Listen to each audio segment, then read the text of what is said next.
Hello friends, welcome to my channel. ఈరోజు గోధుమ రవ్వతో ఉప్మానే కాకుండా ఇలా దోశలు కూడా వేయండి, చాలా టేస్టీగా ఉంటాయి. 1 కప్పు మినపప్పు గుళ్ళు తీసుకుంటే అదే కప్పుతో 2 కప్పుల గోధుమ రవ్వను తీసుకోవాలి. ఈ రెండింటిని కూడా కడిగి విడివిడిగా 6 గంటల సేపు నానబెట్టుకోవాలి. 6 గంటల తర్వాత నానిన వాటిని ఇలా మినపప్పులోని వాటర్ మొత్తం వంపేసి మిక్సీ జార్లోకి మినపప్పుని వేసుకోవాలి.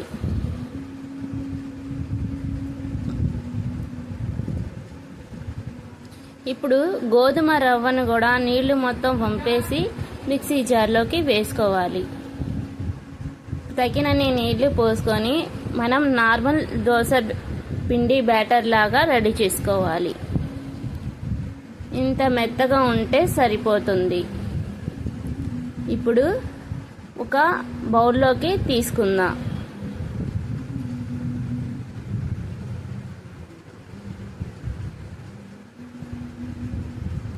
ఇప్పుడు మనం నార్మల్గా వేసుకునే దోసపిండి బ్యాటర్ లాగానే ఈ పిండిని కూడా రెడీ చేసుకోవాలి. దీనికి తగ్గిన ఉప్పుని వేసుకొని ఒకసారి బాగా కలిసేలాగా కలుపుకోవాలి.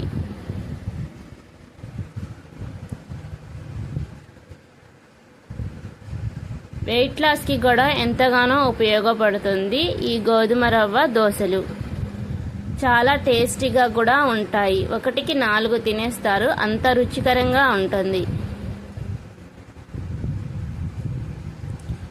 మనం నార్మల్గా వేసుకునే దోశల్లాగానే వేసుకోవాలి. మనకు కావాలంటే మనం కొంచెం మందంగా వేసుకోవచ్చు, లేదా పల్చగైనా వేసుకోవచ్చు. కొంచెం కాలిన తర్వాత కొంచెం ఆయిల్ వేసుకొని తిప్పి మనం రెండో వైపు కూడా ఇలా ఎర్రగా వచ్చేంత వరకు కాల్చుకోవాలి.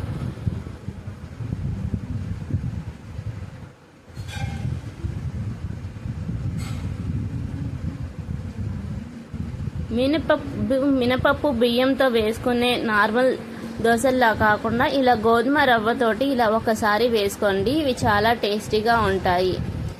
మనం 1 కప్పు మినపప్పు గుళ్ళను ఏ కప్పుతో తీసుకున్నామో అదే కప్పుతో 2 కప్పుల గోధుమ రవ్వను తీసుకొని పిండి రెడీ చేసుకోవాలి.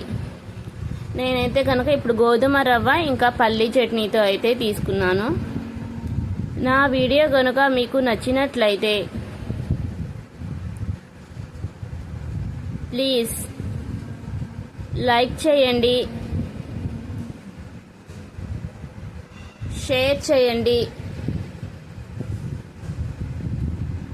సబ్స్క్రైబ్ చేసుకోండి ఫ్రెండ్స్. Thanks for watching.